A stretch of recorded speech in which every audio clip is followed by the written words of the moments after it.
Bihar teaching exam में सिर्फ 30 दिन का समय है और मैम इस एक महीने में किस तरीके से किस सब्जेक्ट की प्रिपरेशन कैसे करें, कौन से टॉपिक जो है वो सबसे ज्यादा इम्पोर्टेंट है हर सब्जेक्ट के, एंड किस सब्जेक्ट को पर्टिकुलर अब कितना टाइम दे और साथ ही कहाँ से पढ़ाई करें, ऐसे बहुत सारे आप सभी के कमेंट्स आ रहे थे। So hello everybody, welcome back to my channel M with Pooja. और आज की वीडियो स्पेशली फोकस्ड है बीपीएससी की जो लोग भी प्रिपरेशन कर रहे हैं टीचिंग एग्जाम की, तो उनके लिए मैं ये सारी इंफॉर्मेशन जो है वो शेयर करने वाली हूँ कि आपको किस सब्जेक्ट को पर्टिकुलरली कितना टाइम देना चाहिए और कौन से सब्जेक्ट को कहाँ से कवर करें, इन 30 दिनों में क्या चीजें आपको करनी चाहिए और किन चीजों से आपको बचना चाहिए। So without wasting time let's start this video. So सबसे पहले अगर मैं पैटर्न की बात करूं तो आप सभी को पता है कि 2 पार्ट्स में जो है वो पेपर होना है। 250 नंबर का आपका पूरा पेपर है एंड पार्ट ए जो है वो आपका 100 नंबर का आने वाला है।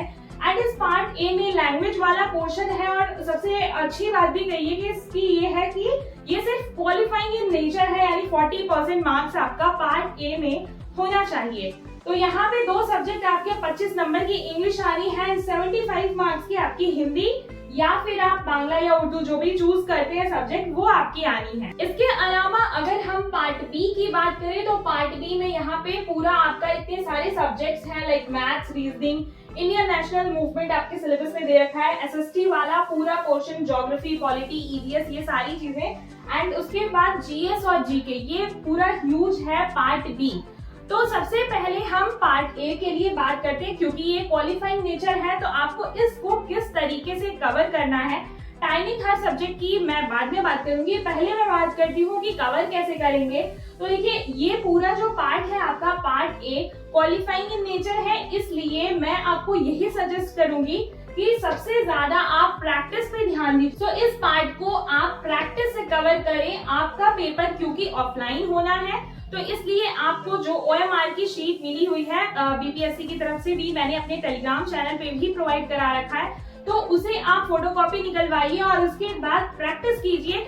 अब वो प्रैक्टिस आपका ऑनलाइन भी हो सकता है, लाइक आप टेक्स्ट बुक से प्रैक्टिस करें, लेकिन अब मैं टेक्स्ट बुक पे सिर्फ क्वेश्चंस के लिए बोलूंगी बिकॉज ऑफलाइन है। तो आप जितना ज्यादा से ज्यादा कोशिश करें कि ओएमआर शीट पे आप दें, क्योंकि बहुत टाइम हो गया है हम सभी को ऑफलाइन पेपर दिए हुए, तो बहुत बार क्या होता है कि ओएमआर फिलिंग में भी हम मिस्टेक कर जाते हैं। तो प्रॉपर प्रैक्टिस करें आप ओएमआर शीट पे एंड इसके अलावा बुक से प्रैक्टिस करें। अगर आप ऑनलाइन प्रेफर नहीं कर रहे हैं तो फर्स्ट प्रेफरेंस आप अपनी कोई भी प्रैक्टिस सीट, किरण पब्लिकेशन की बहुत सारी किताबें आती हैं, तो आप वहां से जो है इसकी हिंदी और इंग्लिश की बुक ले सकते हैं, या फिर अगर आपके पास पहले से लूसेंट की या फिर आदित्य पब्लिकेशन की बुक में भी काफी सारे क्वेश्चंस हैं प्रैक्टिस के लिए हिंदी की।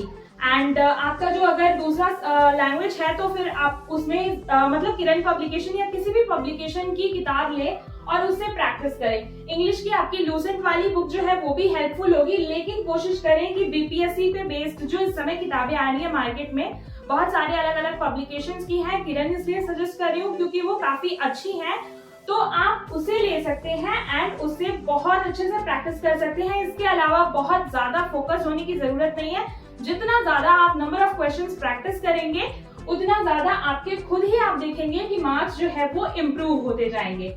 नेक्स्ट अगर मैं पार्ट बी की बात करूं कि कौन से टॉपिक को, कौन से सब्जेक्ट को कहां से कवर करना है, तो पार्ट बी में आपका सबसे पहले आता है मैथ्स और रीजनिंग वाला टॉपिक। अब देखिए बहुत सारे लोग होंगे जिनके ग्रेजुएशन में उनका मैथ्स होगा या फिर ग्रेजुएशन में उन्होंने सोशल एसएसटी ले रखा होगा या फिर उनका ग्रेजुएशन में साइंस होगा।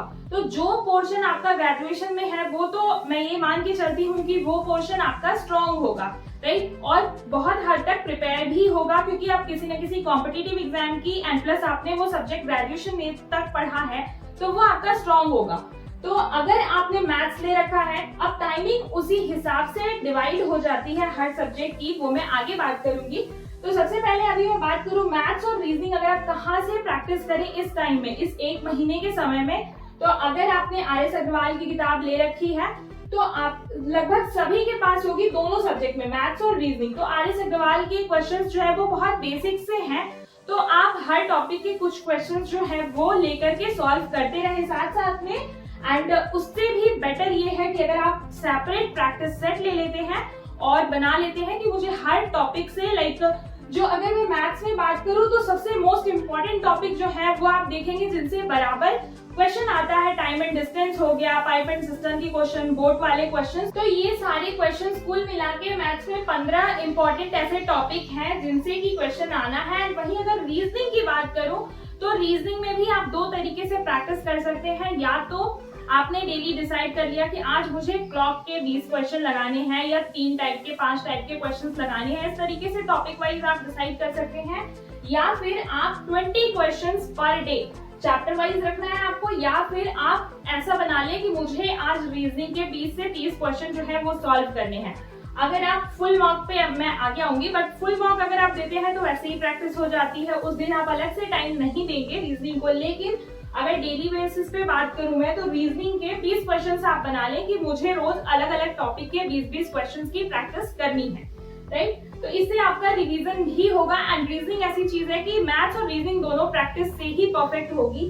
तो आप इस तरीके से इन सोर्सेज से कवर कर सकते हैं इन लास्ट के 30 डेज में। एंड अगर मैं बात करूं कि कोई पोर्शन आपका वीक है तो आप उस पोर्शन को प्रॉपर्ली, हर चीज को अब आप डिटेल में, ये टाइम नहीं है कि आप डिटेल में पढ़ें, लेकिन हाँ जो आप प्रैक्टिस करें, जिन टॉपिक में आपके क्वेश्चंस नहीं बन रहे हैं आप प्रॉपर उस टॉपिक को सिर्फ जाकर के पढ़ सकते हैं। अगर आपने कहीं से कोर्स लिया है या फिर YouTube से या फिर किसी भी सोर्स से जिससे कि आप पढ़ाई कर रहे हैं, उस सोर्स से आप उस टॉपिक को कवर कर सकते हैं पर्टिकुलरली। नेक्स्ट मैं बात करूं अगर SST पोर्शन, यानी कि इंडियन नेशनल मूवमेंट अलग से मेंशन कर रखा है, ज्योग्राफी, SST, EVS, ये सारे जो टॉपिक्स हैं इनके लिए क्या सोर्स रहना चाहिए। तो सबसे पहले तो आप SCERT की जो बुक है उसको आप बहुत अच्छे से रीड कर जाइए। बहुत सारे लोगों ने कर भी लिया होगा, लेकिन क्योंकि काफी कम टाइम मिला तो हम लोग इतनी जल्दी, मतलब सारी मैं नहीं एक्सपेक्ट कर सकती कि सभी लोगों ने कवर कर ली होगी। हाँ, कर रहे होंगे तो SCERT की बुक जरूर कवर करके जाइएगा, जरूर एक बार रीड आउट अच्छे से कर लीजिएगा। एंड उसके बाद जो है आप प्रैक्टिस सेट पे जाइएगा और नंबर ऑफ क्वेश्चंस बहुत अच्छे अमाउंट में आपको हर टॉपिक के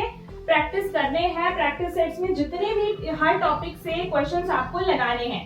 एंड अगर आपने कोई कोर्स ले रखा है किसी कोचिंग से तो फिर आप डेफिनेटली आपका जो कोर्स चल रहा है वो आप कवर कर रहे होंगे। तो जहां जिस तरीके से कवर कर रहे हैं, लाइक अगर आपने इंडियन नेशनल मूवमेंट का कोई पर्टिकुलर टॉपिक या ज्योग्राफी का कोई टॉपिक आपने लाइक सोलर सिस्टम या कुछ भी ऐसा कवर किया, आज पढ़ा, तो उसका क्वेश्चन जो है वो प्रैक्टिस सेट में ढूंढ के उस टॉपिक का क्वेश्चन जो है वो जरूर लगाएं। एंड इसके बाद अगर मैं GS वाले सेक्शन की बात करूं तो सेम जनरल साइंस में भी आपको यही चीजें करनी है, बस टाइमिंग कैसे है वो डिवाइड करने के लिए मैंने इसे अलग रखा। अदरवाइज इसको भी GS का सोर्स भी आपका सिमिलर है, प्रैक्टिस सेट लगाइए और अगर आपने कोर्स ले रखा है तो वहां से अच्छे से उस पोर्शन को कवर कर जाए। नेक्स्ट आता है आपका GK वाला पोर्शन। तो क्योंकि ये बिहार का एग्जाम है तो आपके करंट अफेयर जो होंगे वो आपको बिहार के करंट अफेयर जो है बहुत अच्छे से कवर करने हैं। तो बिहार के करंट अफेयर की पतली सी स्पीडी की बुक आती है या फिर और भी अलग अलग पब्लिकेशंस की, बट मैं आपको स्पीडी सजेस्ट कर रही हूँ, वो ले लीजिए। और उसको आपको कैसे पढ़ना है, तो अब आते हैं टाइमिंग वाले पोर्शन पे कि हर सब्जेक्ट को कैसे पर्टिकुलर टाइम दें, बट आपको कवर कैसे करना है। तो GK पोर्शन के लिए बहुत ज्यादा हम इसे टाइम नहीं दे सकते क्योंकि और सारे सब्जेक्ट्स भी हमें कवर करने हैं। तो अपने स्कोर पे कैसे फोकस करें, स्कोर को कैसे इंक्रीज करेंगे ताकि हमारा जो सिलेक्शन है वो पक्का हो जाए। तो अभी सबसे पहले टाइमिंग पे आते हैं। तो अगर मैं टाइमिंग की बात करूं पार्ट 1 की, तो आप सभी को पता है कि ये क्वालिफाइंग है, तो इसलिए आप इसको, मैं यही कहूंगी कि आप 30 से 40 मिनट डेली दें। पर्टिकुलर एक हफ्ते डिवोट करना इज नॉट राइट। मेरे हिसाब से आप इसके टाइमिंग को टॉपिक वाइज डिवाइड कर सकते हैं। मतलब अगर हिंदी में आपको जैसे आज 2 टॉपिक के क्वेश्चंस लगा लेने हैं, कारक हो गया, विशेषण हो गया, आपने कोई 2 टॉपिक उठाया और इसके क्वेश्चंस आपको लगाने हैं। इसी तरीके से इंग्लिश में भी या फिर जो भी आपका सब्जेक्ट है वो आप उस तरीके से डिसाइड करके टॉपिक वाइज आपको रोज इतने क्वेश्चंस लगाने हैं। तो आपको पर्टिकुलर अलग से डे डेडिकेट नहीं करना होगा। आप दिन भर में जब भी जिस भी अगर आप प्रैक्टिस सेट आपने ले रखा है तो आप वहां से क्वेश्चंस जो है वो लगा ले। तो 30 से 40 मिनट इज सफिशिएंट। एंड अगर आप क्वेश्चन नंबर वाइज दे सकते हैं, लाइक आपको इंग्लिश के रोज 30 क्वेश्चन लगाने हैं या 20 क्वेश्चन लगाने हैं, हिंदी के ऐसे ही आपने डिसाइड कर लिया।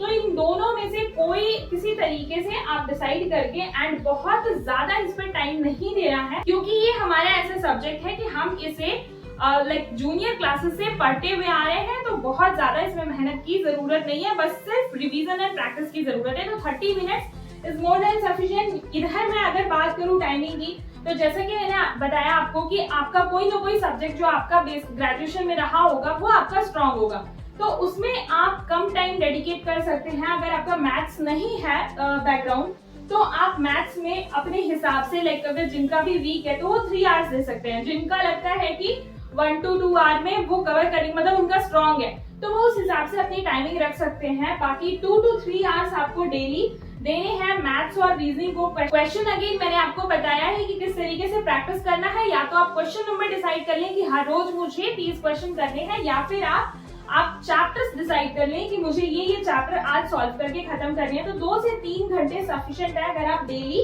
मैथ्स और रीजनिंग को एक साथ ये टाइम दे रहे हैं। इसके बाद मैं बात करूं अगर एसएसटी पोर्शन की, तो एसएसटी पोर्शन में भी आपको 2 to 3 आवर्स देने हैं। अब अगर जैसे मैं बात करूं, अगर मेरा एसएसटी स्ट्रांग है तो मैं एसएसटी को 2 आवर्स ही दूंगी, एंड मैथ्स वाला पोर्शन अगर मेरा वीक है तो मैं उसको 3 आवर्स दे दूंगी। इस तरीके से मैं कवर कर सकती हूँ।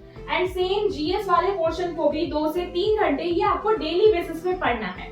अब नेक्स्ट जो आपका जीके वाला पोर्शन बचता है वो आप अल्टरनेट डे पे कवर करें, एंड डेली आधा से 1 घंटा वो जो स्पीडी वाली बुक आती है वो आप लाइक खाते टाइम या फिर वॉक करते टाइम या जब आप ब्रेक लेते हैं, मतलब थोड़ा सा इवनिंग के टाइम में जब आप बाहर निकलते हैं उस टाइम पे आप उसको रीड कर सकते हैं। या अगर आप अपने कोर्स से कवर कर रहे हैं तो वहां पे भी आप उसको इवनिंग टाइम में या एक ऐसा टाइम निकाल लीजिए जब आपका माइंड बिल्कुल फ्रेश रहता है, उस टाइम पे आप बस उसको रीड आउट कर जाएं या फिर स्पीडी वाली बुक को जो है वो एक बार पढ़ जाएं। तो आधा घंटा 1 घंटा आपको आधा से 1 घंटा अल्टरनेट डे पे जीके वाले पोर्शन के लिए देना होगा। तो ये तो रहा टाइमिंग का मैनेजमेंट आपका। इसके अलावा जो करना है आपको इन 30 दिनों में सबसे ज्यादा इम्पोर्टेंट वो है आपका कि हर तीसरे दिन आपको एक मॉक जरूर लगाना है, और एग्जाम देने से पहले आपके 10 मॉक जो हैं ये बिल्कुल कंप्लीट हो जाने चाहिए, कंपलसरी है। तो हर तीसरे दिन पे आपको एक फुल मॉक देना है ताकि एग्जाम से पहले आप प्रॉपरली बिल्कुल रेडी हो। एंड 10 मॉक दे करके आपको